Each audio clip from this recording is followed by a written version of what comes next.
Welcome to this EduSat lecture. Listen to these lines. The woods are lovely, dark and deep, and I have promises to keep, and miles to go before I sleep, and miles to go before I sleep.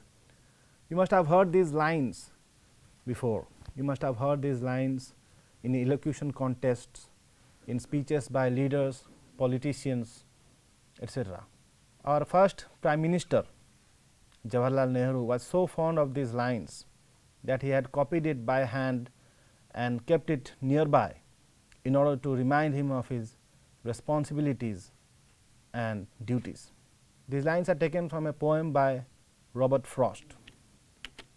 Robert Frost is one of the most popular and critically acclaimed American poets. He is highly regarded for his realistic depictions of rural life and his command of American colloquial speech. The poems of Robert Frost are very simple in diction. Robert Frost does not use the poetic diction which is characteristic of poems of Keats and other poets. His poems, the language of his poems is very colloquial, very simple, as you will find out in this poem. His poetry reveals a keen interest in the varying beauties of nature. In this poem also, nature plays a very important role. He wrote about the apparently small but deeply meaningful joys and sorrows of ordinary men and women.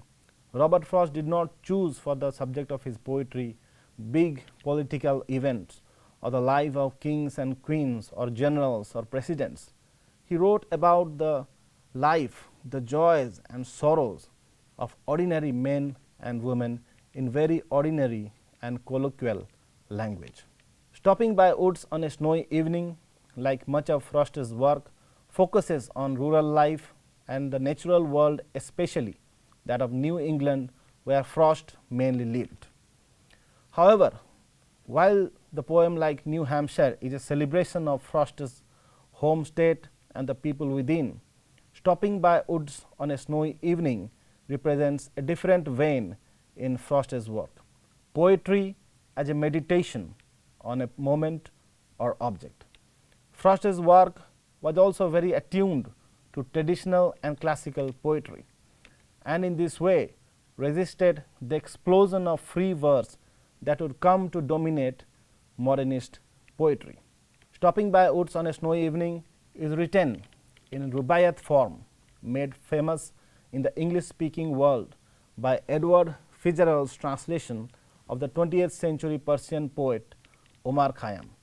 The poem also nods towards Dante's use of terza rima, another form of interlocking chain rhyme. Terza rima is a 3-line stanza with an interlocking chain rhyme. As you will listen in this lecture, there is an interlocking rhyme scheme which Frost uses in this poem, which lends to the poem's charm a lot. Now, let me briefly give you the gist of the poem. It is an evening in winter, it is snowing and the wind is blowing gently. The poet is riding his horse to a destination. The beauty of the woods tempts him to stop and enjoy the sight, but he remembers that he has promises to keep before he can rest. Now, let me read out the poem to you. Whose woods these are, I think I know. His house is in the village though. He will not see me stopping here to watch his woods fill up with snow. My little horse must think it queer to stop without a farmhouse near, between the woods and frozen lake, the darkest evening of the year. He gives his harness bells a shake to ask if there is some mistake. The only other sounds the sweep of easy wind and downy flake. The woods are lovely, dark and deep, but I have promises to keep, and miles to go before I sleep, and miles to go before I sleep. Now, as you heard, this is a very short poem in very simple language. Most of the poems of Robert Frost are short and in very simple and colloquial language, but the themes which are present in these poems, they are not so simple. The themes of Robert Frost's poems are very philosophical, very deep and very significant. In this poem also we find very philosophical and significant themes. Now, themes, as you know, are universal ideas which are explored in a work of art. In this poem also there are many ideas which Robert Frost works, for example, nature versus society, the opposition between nature and society, social obligation and personal desire, hesitation and choice. So, these are the three main themes which are found in this poem: nature versus society, social obligation and personal desire, hesitation and choice. In this poem, the speaker describes stopping to watch the woods snow fall while riding a horse through the woods at night while alone in the forest. The speaker reflects on the natural world and its implicit contrast with society.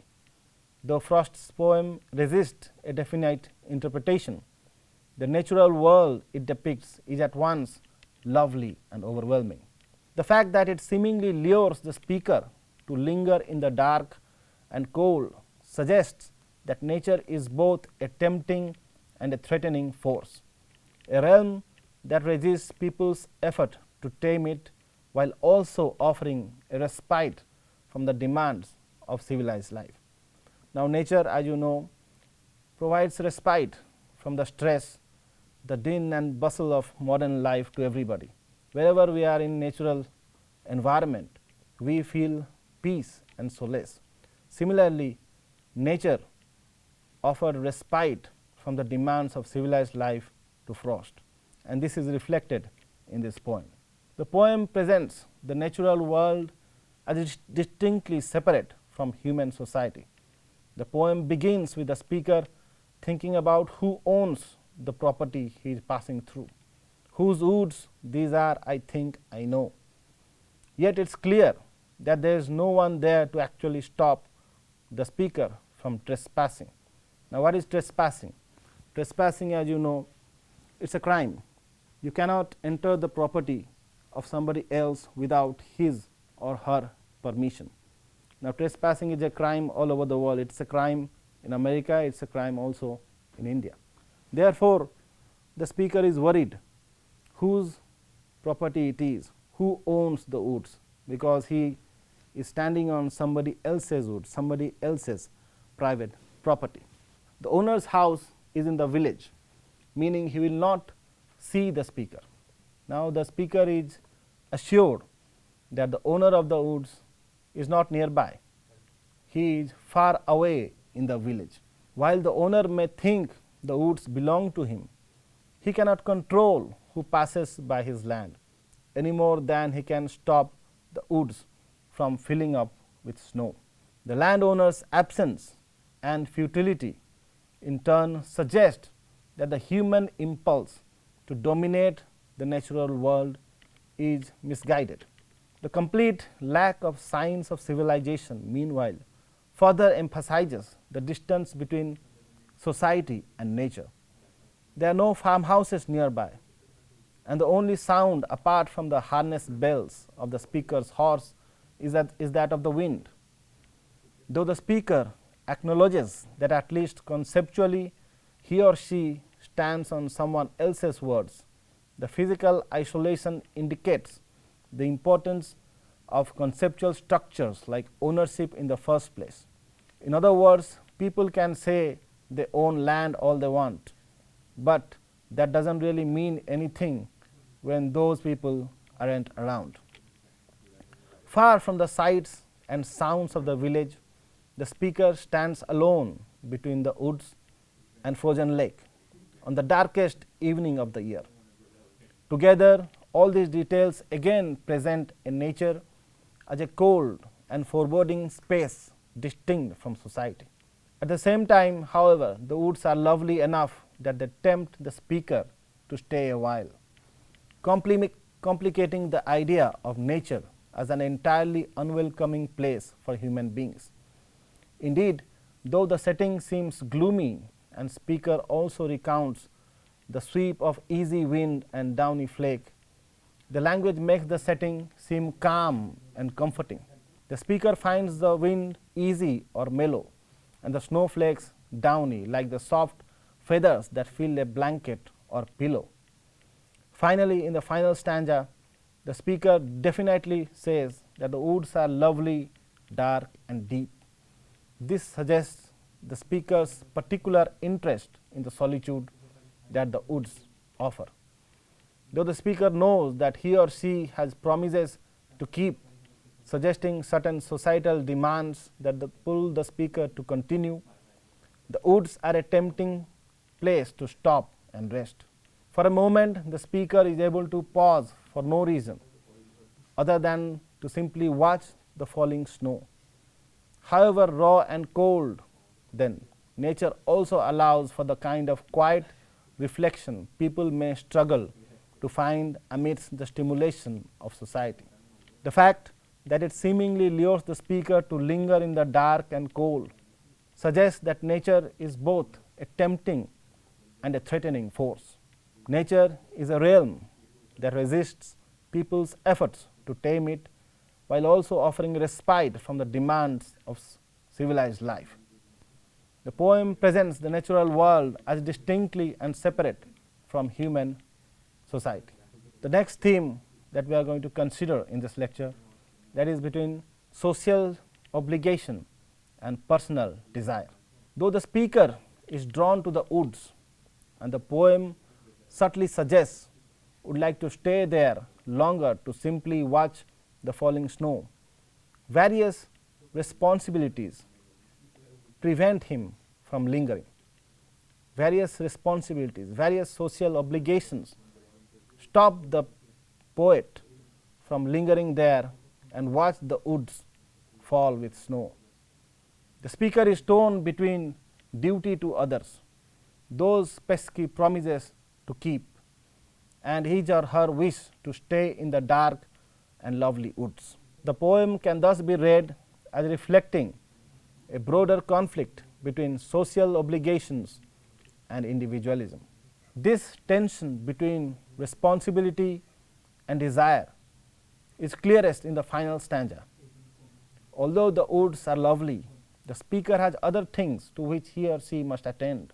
This suggests that the speaker is only passing through the woods on some sort of business, which in turn helps explain how unusual it is that the speaker has stopped to gaze at the forest filling with snow. Indeed, the fact that the speaker's horse must think it queer, even a mistake that they are stopping, implies that the speaker's world is typically guided by social interaction and regulations, making solitary, seemingly purposeless deeds especially odd. The speaker does not seem to be the kind of person who wastes time or energies in his promises. However much the speaker might like to stay in the dark and deep woods, then he or she must continue on, once again prioritizing responsibility to others and social convention. Of course, the speaker seems to show some ambivalence towards these social obligations. The speaker subtly juxtaposes his or her interest in the woods with regret about his or her duties. To others, the woods are lovely, but I have promises to keep. The promises seem to be troublesome reality that keeps the speaker from doing what he or she actually wants to do, that is to stay alone in the woods for a little while. Indeed, the specific language that the speaker uses to describe the woods suggests he or she is not quite ready to leave.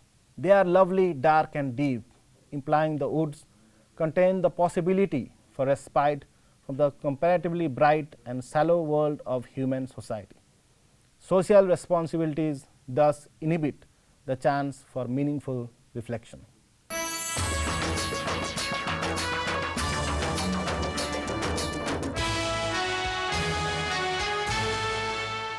The third theme which is present in the poem is that between hesitation and choice. Now, we all sometimes in our life hesitate between different choices. Hesitation is present in everybody's life, but this poem analyzes this problem between hesitation and making a choice. Throughout the poem, the speaker seems to be stuck in a space in between society's obligations and nature's offer of solitude and reflection. Though the speaker reflects on the possibilities offered by each, he or she is ultimately never able to choose between them. In this poem, the speaker analyzes the two choices: the choice of standing by the woods and watching them filled with snow in the cold, and the choice of moving on his journey and taking rest in the village. But the speaker is not able to take a decision. The speaker remains in hesitation. The speaker hesitates. In fact, the speaker's literal and figurative placement seems to suggest the choice itself might not even be possible, because societal rules and expectations restrict the speaker's free will. The speaker also says that societal rules and regulations, our obligations, they restrict our free will. Although we all think that we are all governed by free will, we are free to do whatever we like, but it is not so. The societal rules, our societal responsibilities, our duties, they restrict our free will. In other words, beyond exploring the competing pools of responsibility and personal desire on the speaker, the poem also considers the nature or mere possibility of choice itself. The speaker starts and ends the poem in a state of hesitation. Remember the first line. The speaker says, "Whose woods these are, I think I know," a statement which wavers between a sure declaration, "I know," and doubt, "I think." This may suggest that the central conflict of the poem will be the speaker's battle with uncertainty. The physical setting of the poem, in which the speaker stops pathway through a journey, mirrors this irreligion, finding the speaker neither at a destination nor a point of departure, but rather somewhere in between. The speaker also notably pauses between the woods and frozen lake, literally between two landmarks, the woods on one side and the frozen lake on the other. On top of that, the speaker has stopped on the darkest evening of the year. If you understand this to mean the winter solstice, then the poem also occurs directly between two seasons, those of autumn and winter. Thus, the speaker is physically poised on the brink between a number of options, suggesting the possibility of choice between physical worlds, and later in the poem between duty to others and personal wish to rest in solitude. However, it is unclear in the end if the speaker chooses to fulfill his or her promises or merely accepts the obligation to do so as an incontrovertible fact of life. That is, whether he or she actively makes a choice to continue or accepts that there is no choice at all. Though the speaker seems to indicate in the end that he or she will continue on and keep his or her promises, this does not seem to be a straightforward decision. In fact, it may not be a decision at all, but rather an embittered consent. The speaker is unwillingly accepting his societal obligations and responsibilities. Therefore, it is like a embittered consent. The speaker may very well wish to stay in the lovely woods, but is ultimately unable to do so. However, we can also read the final stanza as demonstrating that the speaker has not left the woods yet. At the end of the poem, we are not given any information whether the speaker has left the woods or the speaker is still standing there. Although he or she has obligations, that there are miles to go, and the dreamy repetition of the final lines could suggest that there are either too many miles left to travel, or even that the speaker is slipping into sleep, effectively refusing to make a choice or implicitly choosing to stay, depending on your final interpretation. Thus, it is possible to read the entire poem as embodying a moment of hesitation, wavering between two poles, but never leaning toward one or the other. This would further complicate the outcome of the poem, resisting a definite reading and suggesting that the tensions between the society and nature and between obligation and individualism are never black and white, but constantly in a murky state. Constantly they are in the gray area, they are not watertight compartments, they are not black and white. Now, let me focus on the form and meter of the poem before we analyze the poem in detail. The poem constituted of iambic lines, that is, a stressed syllable, an unstressed syllable followed by a stressed syllable. Each line is iambic with 4 stressed syllables. Thus, it is constructed in iambic tetrameter. The first, second and fourth lines rhyme. The third line does not, but it sets up the rhymes for the next stanza in an interlocking rhyme scheme. For example, in the third stanza, queer, near and year all rhyme, but lake rhymes with shake, mistake and flake in the following stanza. The notable exception to this pattern comes in the final stanza, where the third line rhymes with the previous two and is repeated as the fourth line. Now, let us discuss the poetic devices which are found in this poem. Now, the chief poetic devices which are prominent in the poem are alliteration, anthropomorphism, epizeuxis, end-stopped line and sibilance. Now, what is alliteration? Alliteration, as you know, is a repetition of consonant or vowel sounds in stressed syllables in neighboring words. Look at the first line, whose woods these are, I think I know. In this line, the v sounds and the th and the sounds, they alliterate. Alliteration is also present in line 13, dark and deep. The woods are lovely, dark and deep. The d sound is repeated. The repetition of the d sound serves both to stress the importance of these two adjectives and the relationship to one another, but also the darkness and deepness both contribute to the lovely qualities of the woods.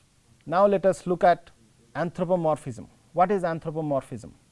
Anthropomorphism is the attribution of human characteristics or behavior to an animal or object.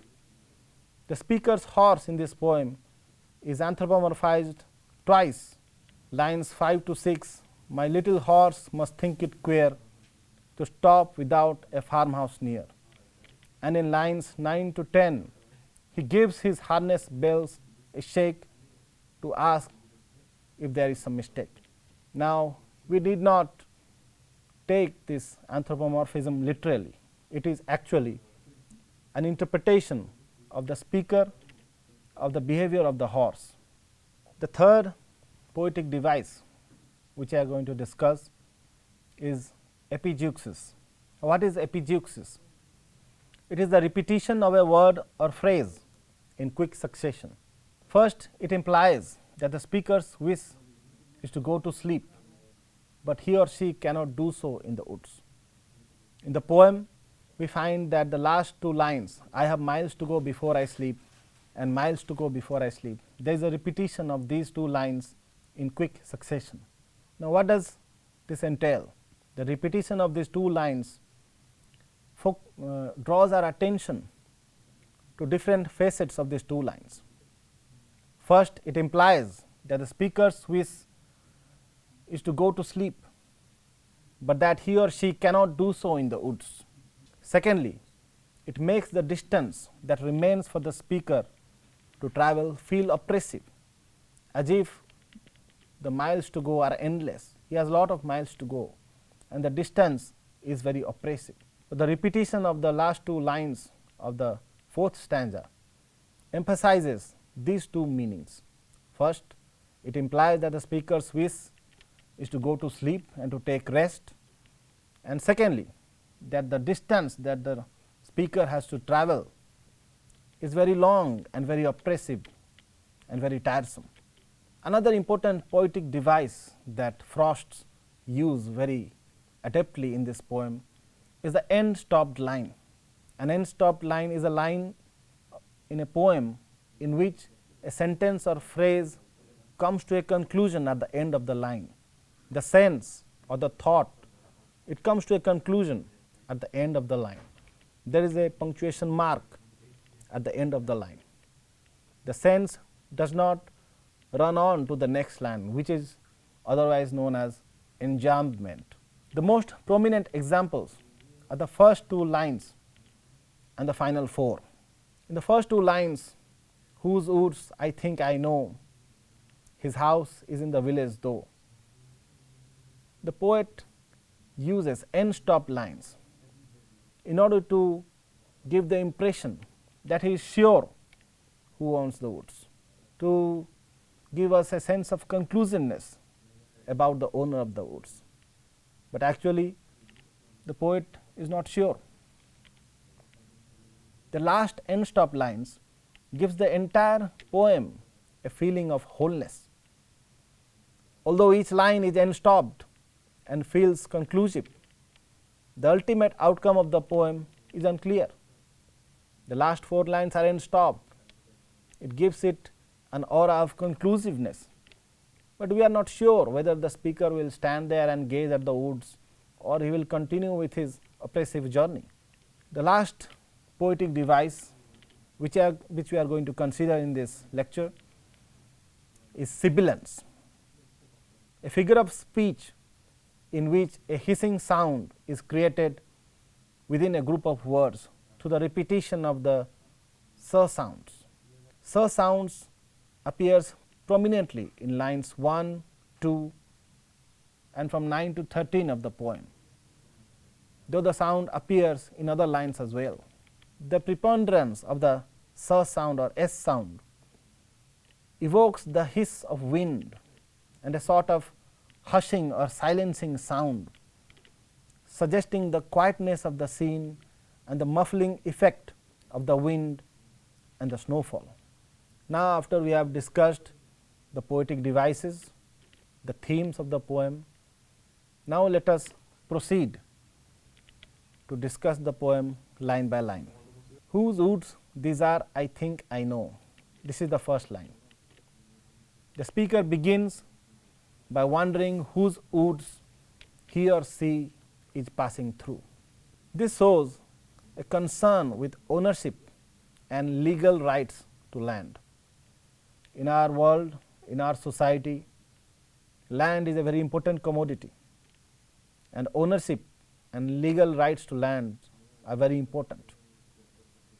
Entering somebody's property without permission is an offense.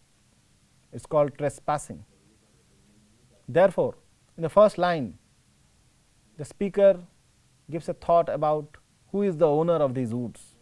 In the first line also are the seeds of the tension between nature and civilization. The poem also suggests that the ownership holds a special significance in the speaker's world. The speaker isn't entirely sure of whose woods these are. I think I know, says the speaker, which calls attention to a level of uncertainty and doubt in the speaker's understanding of the world. It shows the speaker's dubious relation to the conventions of society, or even the inability to commit to the economy that dictates land ownership. So, this line also expresses the speaker's condemnation of the rules of society. that our societal rules that you cannot enter somebody else's property. The speaker does not believe in that. Lastly, the line is end stopped. The first line is end stopped. It stands as its own complete thought and does not continue on to the next line. Often such lines end with punctuation to signal their completion, as is the case with this line. This adds to the sense that the line is declarative and assured, even as it grapples with uncertainty. Now let us look at lines 2 to 4. His house is in the village, though he will not see me stopping here to watch his woods fill up with snow. The next lines complicate the idea of land ownership introduced in the first line. As the speaker reflects on the fact that the owner of the woods is far away in the village and therefore will not see the speaker stopping to watch his woods fill up with snow. This implies that although someone theoretically owns the woods, this ownership does not necessarily confer control or oversight over these woods. The owner cannot stop the speaker from standing there and watch the woods fill up with snow. The speaker cannot prevent the owner cannot prevent the speaker from entering his woods and enjoying his woods fill up with snow, enjoying the beauty of the owner's woods. That is, the owner is unable to see the speaker trespassing on his land, suggesting the futility of trying to own or assert authority over the natural world in the first place, when the world is in reality far too vast to control. We may own land, but we cannot control who is trespassing. In our society, sometimes there is encroachment. We own the land, but somebody else encroaches upon it. So this is the sense which is implied in these three lines. In fact, owning land may be nothing more than a symbolic gesture when you consider that the speaker is able to access private land just as inconsequentially as he could public land. Now, there are people who own lot of land, but how much land does one need to reside? One may own a lot of land, but one may not control what is going on there. One may not even visit the lands one owns once or twice a year. So, this is implied in these three lines. Let us look at lines 5 to 6. My little horse must think it queer to stop without a farmhouse near. As I have told you before, in lines 5 and 6, Frost uses anthropomorphism. What is anthropomorphism? The attribution of human qualities and behavior to animals and objects.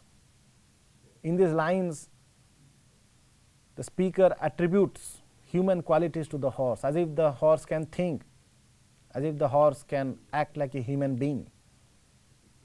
Frost uses anthropomorphism to explore the class of societal norms and conventions suggested by the speaker's actions. My little horse must think it queer, says the speaker, giving the horse the human ability to think that something is queer, meaning strange or unnatural. The words queer and near rhyme with the preceding here that appears in the line 3. Thus, the rhyme scheme is a chain rhyme in which a rhyme from each quatrain is carried into the next to create an interlocking or chained structure. This is often referred to as a rubaiyat form. This suggests that the content of the poem is also interlocked and unified, as if the entire poem is one perfectly encapsulated moment. Now, lines 7 to 8. Between the woods and frozen lake, the darkest evening of the year. Lines 7 and 8 offer some of the most salient examples of the poem's use of imagery. Now, what do you understand by the word imagery? Imagery are words used by a poet which brings sensory images to our minds when we read the poem. It creates images or pictures in our minds.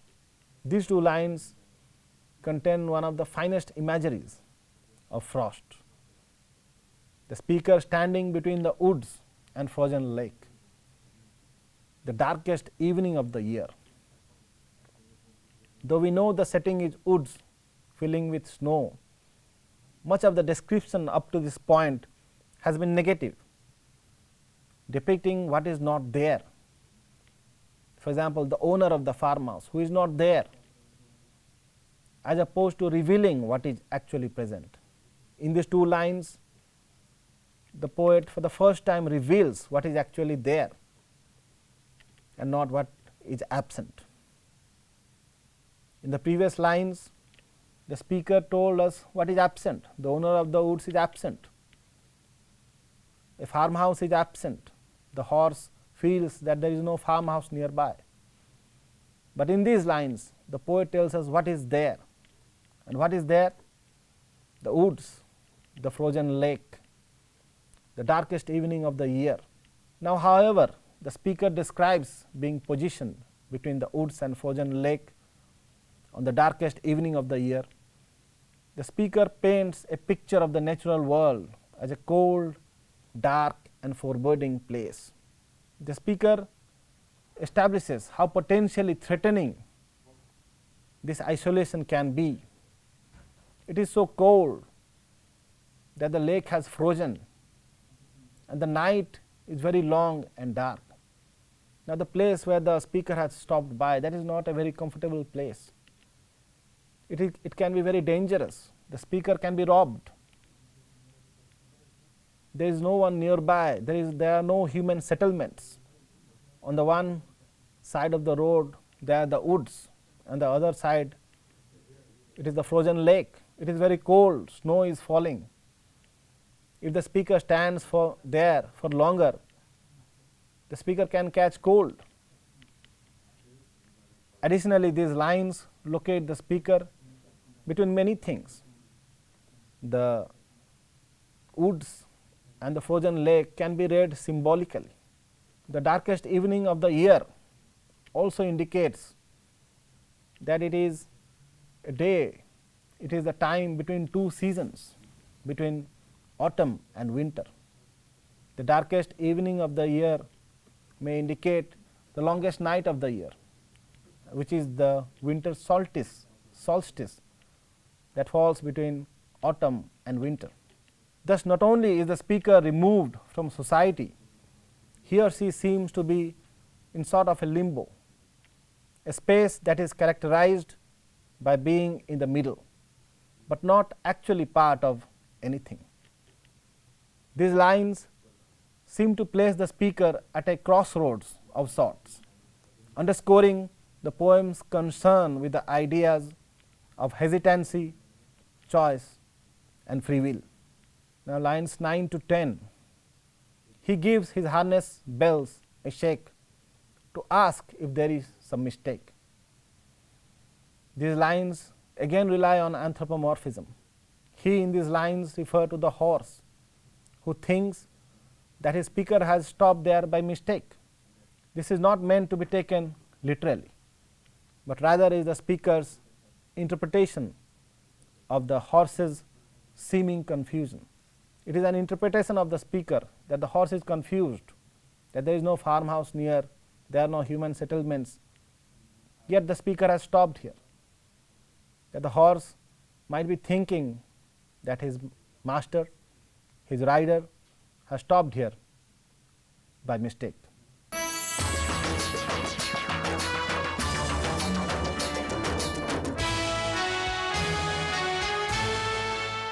Now, let us continue with our analysis of the poem line by line.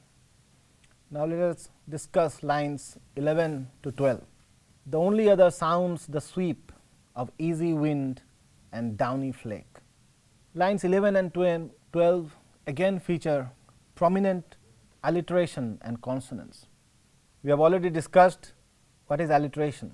Alliteration is the repetition of vowels and consonants in stressed syllables in neighboring words.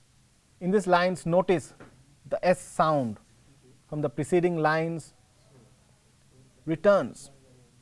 In the only other sounds the sweep, which further evokes the whooshing sound of the easy wind.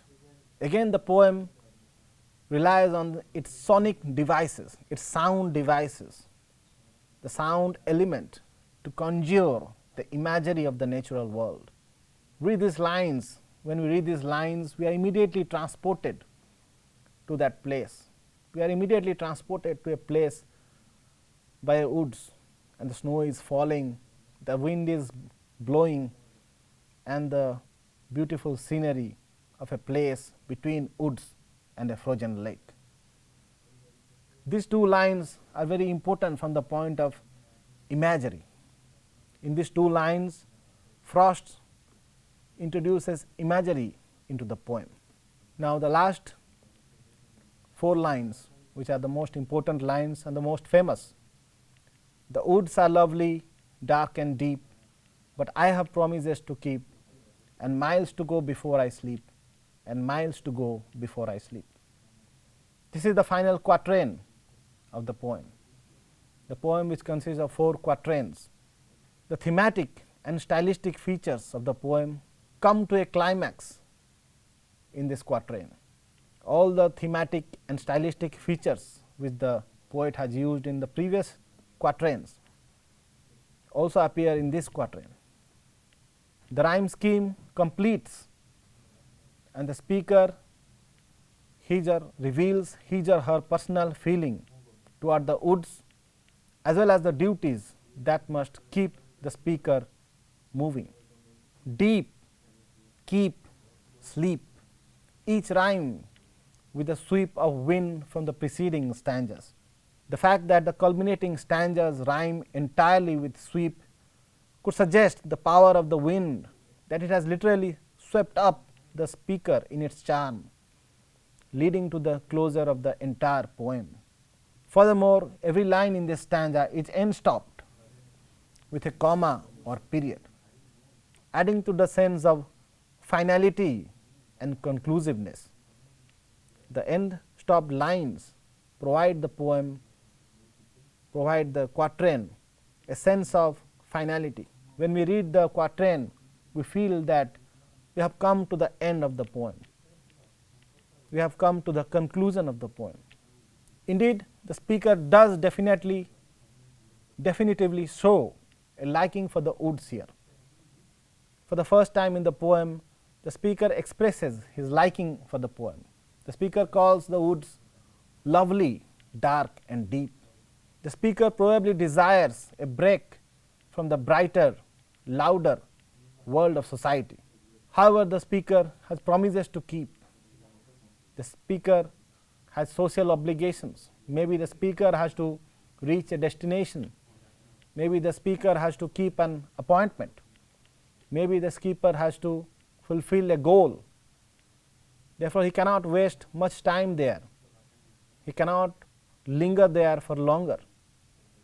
He cannot linger there because it is quite cold. If he lingers there for a long time, he may catch cold. It is also a very dangerous place. He may be robbed. The speaker's life may be in danger, because it is a very lonely place. There are no human beings around. There is no farmhouse nearby, no human settlements. The speaker has to come to the woods simply to take in the beauty of nature, but rather is just passing through woods, perhaps on some sort of business. Now, we must also keep in mind that the speaker hasn't come to the woods only to enjoy the beauty of the nature. He is actually journeying for some other purpose. Maybe he is journeying for some business. Maybe he is journeying to see a friend, or maybe he is journeying to his home, which is far, far away. It is not clear from the poem what is the purpose of the speaker's journey. The poem is ambiguous about the purpose of the speaker's journey. How many miles the speaker has to travel in order to take rest, that is not clear from the poem. That is, although the promises appear to be hindrance to the speaker's wish to linger in the lovely woods. The speaker also suggests that those promises will ultimately trump his or her personal desires. Thus, though the speaker wants to stand there and enjoy the woods, he remembers that he has promises to keep, and these promises appear to be a hindrance to the speaker's wish to linger in the lovely woods. The speaker also suggests that those promises will ultimately trump his or her personal desires. The woods are lovely, but in the end, the speaker's sense of responsibility is more potent. The speaker's sense of responsibility is given more importance than his personal desire to while away his time at the woods, enjoying the beauty of the woods. The final lines advance the argument that the speaker's primary concern is rest, perhaps both literally as well as metaphorically, from the wearing social norms that push him or her forward. Now, the speaker's journey, it can also be interpreted metaphorically. The journey may also indicate the journey of life. The speaker's goal, the destination, may represent the speaker's goal. The speaker hasn't attained his goal which he or she had set in his life. And sleep can also be a metaphor for death. The speaker realizes that he has not yet attained his goal, he has not yet fulfilled his goals, and he has lot more to achieve in his life. Therefore, he cannot take rest, he cannot stop his struggle to achieve his goals. Thus, the speaker's journey can be both interpreted literally as well as metaphorically. Now, let us discuss few questions about the poem. Let us think about those questions. The first question which is there in your textbook is, how is woods different from forest? Now, woods is a small area covered with trees, whereas a forest is a large area and the vegetation is more denser in the forest than the woods. Now, second question, where does the rider stop? The rider stops by the woods while traveling to his destination. Third question, why does he stop? The rider stops by the woods in order to enjoy the beauty of the woods, in order to relish the beauties of the woods. Now, the fourth question, he will not see me stopping here. What does this expression mean? The speaker is worried about the owner of the woods, that the owner is living far away in the village, and the owner is not interested in the beauty of the woods. The owner will not come to that place, and the owner will not see the speaker standing there and watch his woods fill up with snow. Now, in this lecture, we have discussed the poem by Robert Frost, Stopping by Woods on a Snowy Evening. We have analyzed the poetic devices which are there in the poem, the form, the meter, the prominent themes of the poem, which are nature and society, the opposition between social obligations and personal desire, and hesitation and choice.